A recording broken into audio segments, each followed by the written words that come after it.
Alright guys, welcome back to Let's Play The Legend of Zelda Ocarina of Time. It's me, TheBladeGamer, of course, and in the last episode we entered the Shadow Temple. In this episode, hopefully, we are going to get really close to the end of the Shadow Temple. I got the dungeon map last time because I forgot to get it. But when you're walking down this corridor past the Beamos, you're going to want to equip the Lens of Truth or be very careful because gold Skulltulas will be hanging from the ceiling. Not gold Skulltulas, just Skulltulas in general. And they will come down and hurt you. So have your hook shot or arrows out and be patient. Even though I still got hit twice and I think there's 4 Skulltulas hanging from the ceiling. Alright, so right here will be some guillotines. Just time it well so that you don't get hurt by them. They will not kill you in one hit, even though it should. Watch for the shadows of monsters that hang from the ceiling. I don't think there's any in this part, though, so I don't know why he's saying that. So, in here will be some more platforming. I suggest having the hover boots equipped just for some extra time if you need to turn around or something. Watch the bubbles. And right here is a Stalfos. With the Big Goron Sword, they're very, very easy. They're not really hard at all to begin with, but they're especially easy with the Big Goron Sword. Now right over here, there are some invisible platforms. So you're going to want to equip the Lens of Truth to look around. They said to use it outside of the well, but this is really the main area where you do use it outside of the well. And in here will be a corridor with several treasure chests. Now in here will be an invisible spinning scythe machine like before. So you're going to want to be careful. Over there is a like, but what you want to do is kill the keys. And there are like 3 keys maybe. So equip the arrows so you can stay in one corner. I'm going to get rid of this like actually.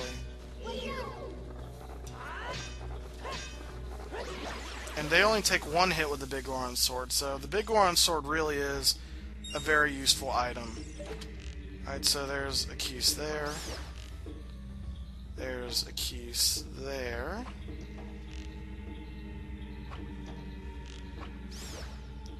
And there's a keys there.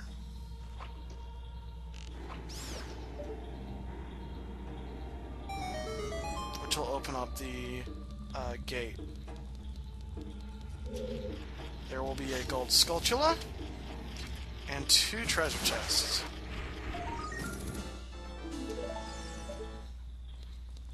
The other one is right here, you just can't see it. Just trust me, because it says open. And we get arrows, which is nice, because after all that big Poe hunting, I was running low on arrows. And a blue rupee. Yeah, I could have wasted my rupees and bought some more, but I didn't feel like wasting rupees because I know I'll need a lot later. Yeah. Alright, so after that, we can head back across.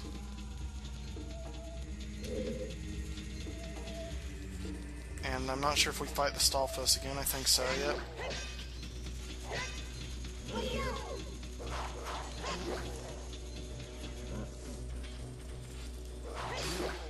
And the Big Goron Sword also has a really big range, so it's very useful for fighting enemies like Stalfos far away. So you want to let this drop. And then get to right about there. And fall to your death. No. You want to get to that other platform. I will cut ahead in 1 second.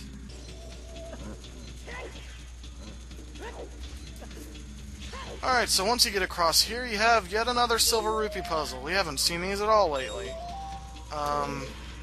There's 4 right around here, and the Beamos is holding the last one.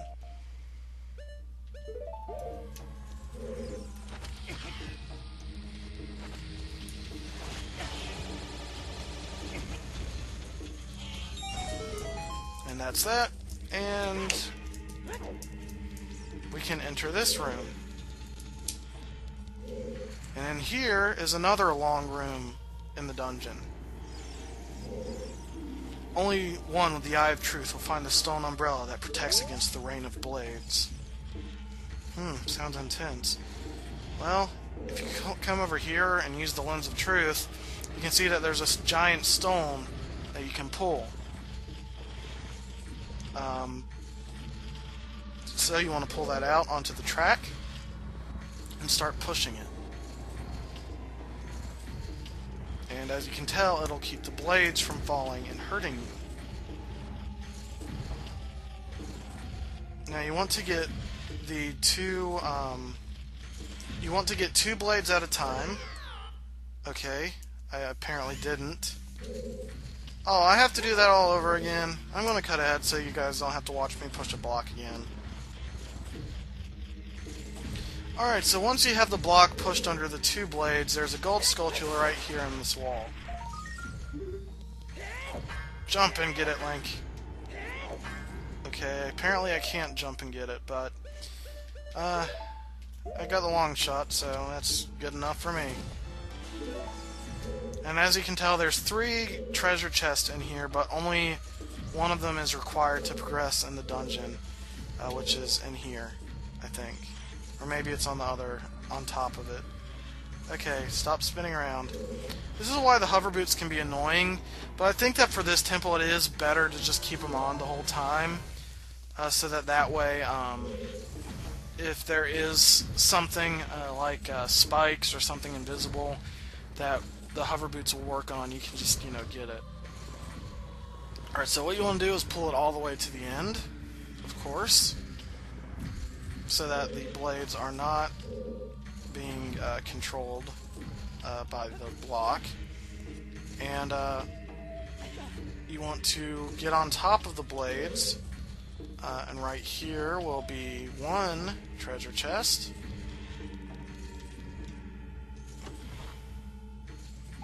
Which has a blue rupee, which is not what you need. There's a switch right here for the other treasure chest.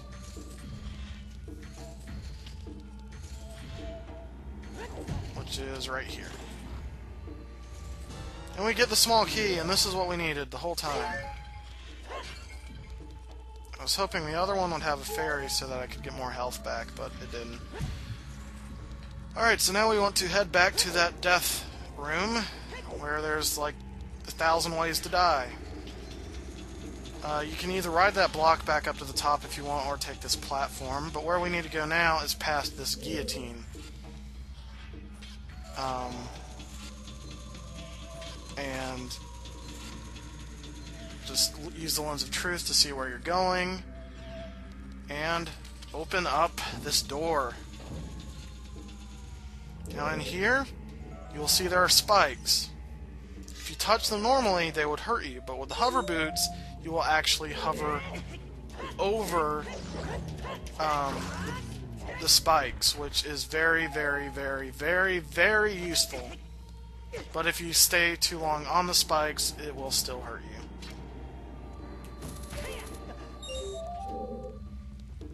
And over here will be another hookshot target on this wall. Just hidden.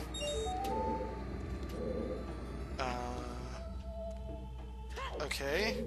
I missed that silver rupee, but that's okay, because I can just hookshot back up.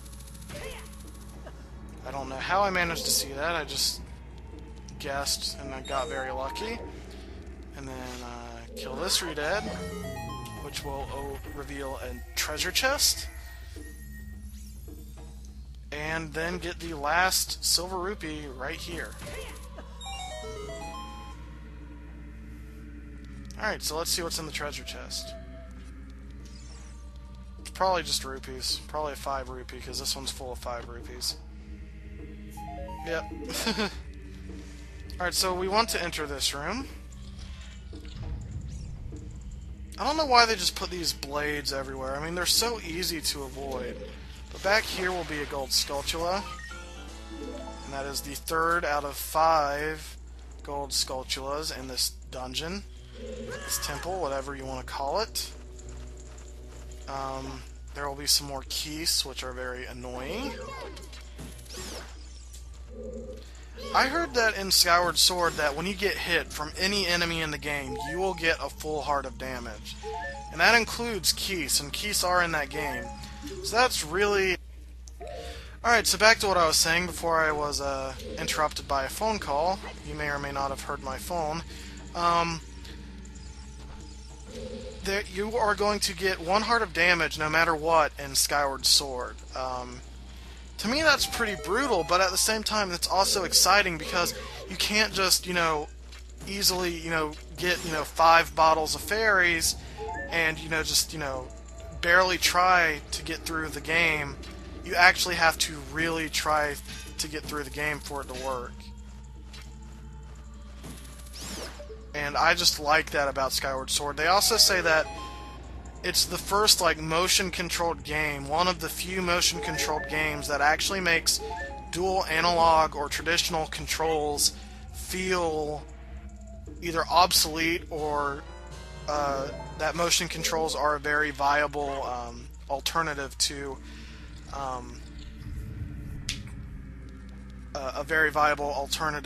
traditional controls. I believe there's something. Yep, right there. That will allow us to hook shot up. I know it's the long shot, guys, but I keep saying hook shot just because it basically is the hook shot. It's just a longer version of it. But yeah. So, as you can tell right here, there's a fan. Now, since the Kakiri boots won't give you enough traction, and the hover boots obviously don't give you enough traction, you want the iron boots on. Tried to hit me, Gold Skulltula. Or, why do I keep saying Gold Skulltula? Big Skulltula, that will not work. And right here, you have a long shot target, although it doesn't say it's a long shot target. So I suggest having the iron boots on throughout this whole area. It's really just the best way to do it.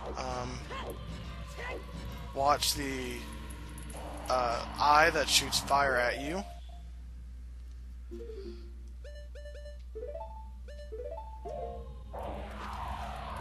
And yeah. So that eye will shoot fire at you. You're going to want to just either shield or avoid it. You can't shoot that eye switch, which I failed to realize. I don't know why I still have the iron boots on, but I do.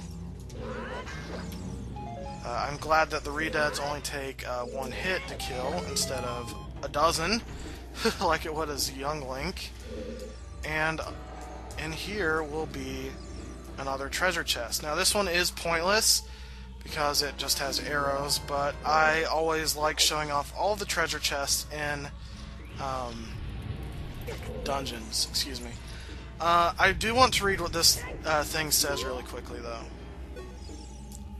Here, I can hear the spirits whispering in this room. Those who have sacred feet should let the wind guide them. Then they will be led to the hidden path. That's what they're saying. So, they're saying that you want the wind to guide you with using the sacred feet, which is the hover boots. Well, right here is a hidden room, and you want to have the hover boots on. Now, it's easier if the fans are moving so that it will blow you across easier, but if not, it's no big deal. Right here is a bombable section, which will have a small treasure chest in it. It's hidden, of course, because after all, this temple and the well are based off of the Lens of Truth. This also includes the hover boots, though. So, okay, got it. And let's do the same for you. So that was easy, even though he froze me in the middle of attacking him.